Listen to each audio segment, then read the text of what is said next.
Welcome to Telangana వెలుగు. నేను మీ రాజు. June 2వ తేదీ నాడు దాదాపుగా జాబ్ క్యాలెండర్ పైన ఒక క్లారిటీ ఇవ్వాలి, అలాగే నోటిఫికేషన్ ఇవ్వాలి అని చెప్పేసి నిరుద్యోగులు జంజీ తరహాలో ఉద్యమాలు చేపట్టడానికి సిద్ధమయ్యారు.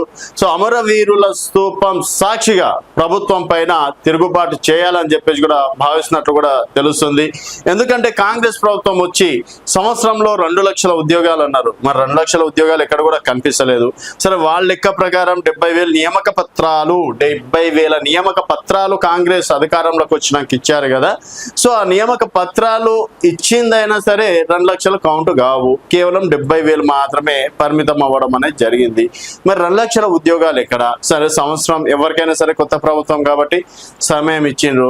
2వ సంవత్సరం వెయిట్ చేసిండ్రు. 2వ సంవత్సరంలో వెయిట్ చేసిండ్రు అంటే సేమ్ కథ. నియామక పత్రాలు అందించడం, ప్రజాపాలన, ఉద్యోగుల పండగ, ఒక టైటిల్ పెట్టేసి ఉద్యోగులకు నిరుద్యోగులకు పండగ అని చెప్పేసి, ఉద్యోగాల పండగ, ఉద్యోగుల కొలువుల పండగ అని చెప్పేసి టైటిల్స్ పెట్టి మళ్ళీ నియామక పత్రాలు ఇచ్చిండ్రు.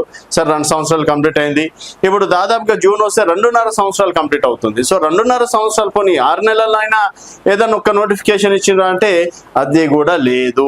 కేవలం ప్రభుత్వం వచ్చినప్పటి నుంచి ఇచ్చింది 15,000 17,000 ఉద్యోగాలు మాత్రమే. అది కూడా డిఎస్సి ఒక 11,000, మిగతా చిన్న చిన్న ఒక 2,000 3,000 ఆ విధంగా ఇవ్వడం అనేది జరిగింది. ఓవరాల్ గా ఒక 20,000 వేసుకుందాం. సో 70,000 నియామక పత్రాలు, ఇవి 20,000 కలుపుకున్నా కూడా 90,000 కూడా దాటని పరిస్థితి.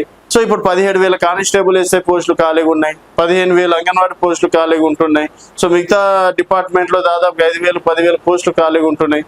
సో అప్పుడు ఆ పోస్టులో సంబంధించి నోటిఫికేషన్ వేసినా కూడా ప్రభుత్వం సక్సెస్ అయినట్టే కదా. సో ఇంకొక 6 నెలల తర్వాత 3 సంవత్సరాలు కంప్లీట్ అవుతుంది. తర్వాత ఎలక్షన్స్ మూమెంట్ లా ఇస్తే ఒక 50,000 ఉద్యోగాలు ఏమైనా ఇస్తారు, అయిపోయి చేతులు దులుపుకున్నట్టు. ఓవరాల్ గా ఎంత ఇచ్చినట్టు? ఈ 20,000 50,000 వేసుకున్నా కూడా 70,000 కూడా నోటిఫికేషన్ దాటనటువంటి పరిస్థితి.